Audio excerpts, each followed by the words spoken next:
In Paradise Lost, John Milton describes at great length the intentions and motivations of the fallen angels as described by the Christian tradition, and their attempt and need to influence and control the human world, and thereby to defeat God's intention and plan for humanity. This story is, in fact, not unique to the Christian tradition. Each culture, each tradition, addresses the fight between those forces that have a vested interest in maintaining and perpetuating darkness, ignorance, and death, and opposing the advent and growth of light, knowledge, and life.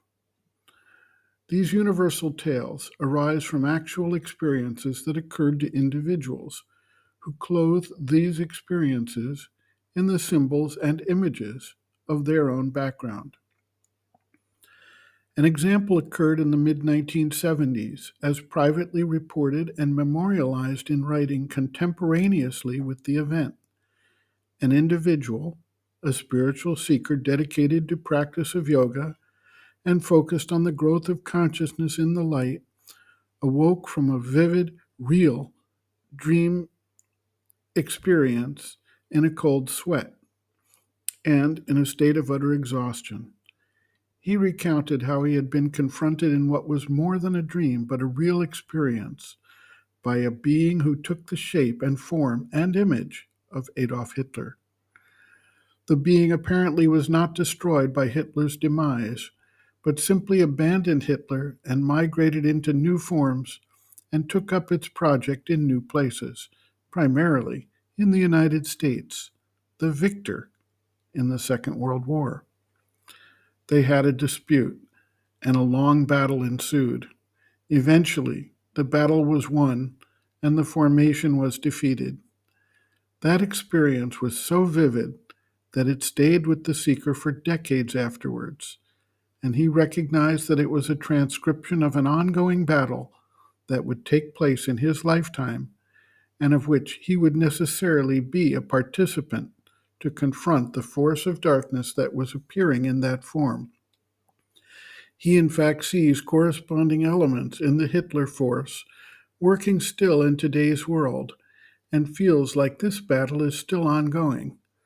Forces seeking domination, which use intimidation, bullying tactics, falsehood, and propaganda to gain ascendancy, are active in many parts of the world, seeking to undermine and control the world's resources, regardless of the impact on huge numbers of people and the environment itself, and reveling in the creation of suffering, fear, and pain. Sri Aurobindo notes, quote, "The theory of this traditional knowledge is perfectly rational and verifiable by inner experience, and it imposes itself if we admit the supraphysical and do not cabin ourselves in the acceptation of material being as the only reality. As there is a cosmic self and spirit pervading and upholding the universe and its beings, so too there is a cosmic force that moves all things. And on this original cosmic force depend and act many cosmic forces that are its powers or arise as forms of its universal action. Whatever is formulated in the universe has a force or forces that support it, seek to fulfill or further it, find their foundation in its functioning, their account of success in its success and growth and domination, their self-fulfillment or their prolongation of being in its victory or survival.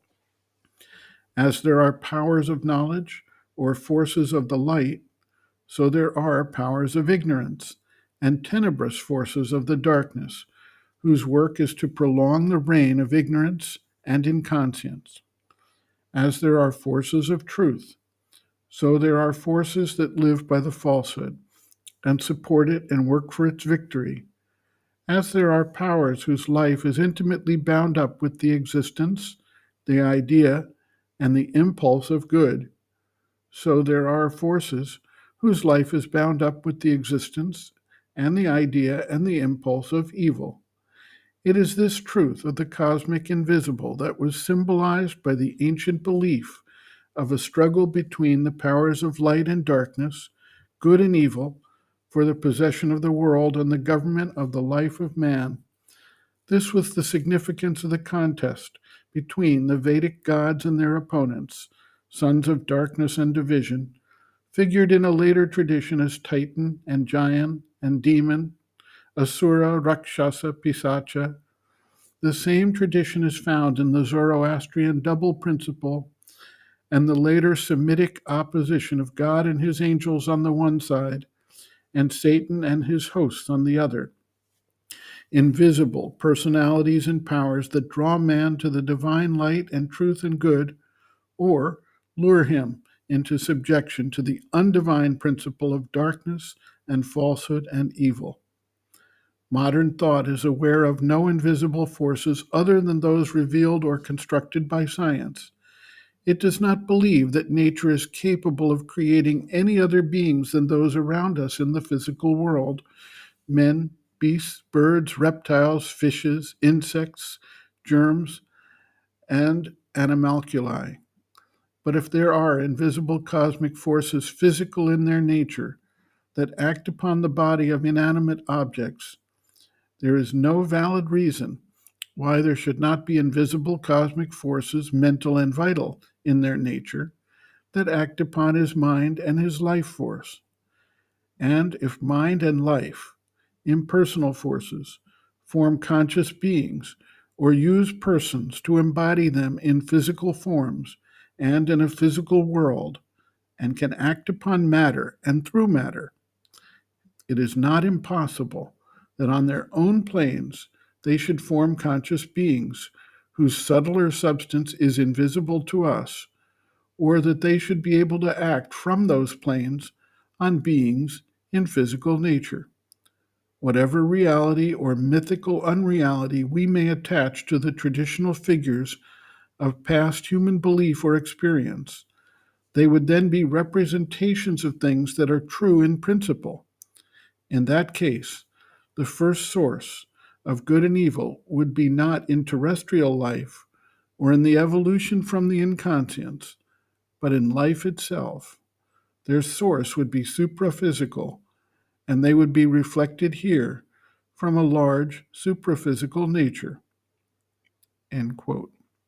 Reference: Sri Aurobindo and the Mother, The Hidden Forces of Life, Chapter 4, Cosmic and Universal Forces, pages 87 to 89.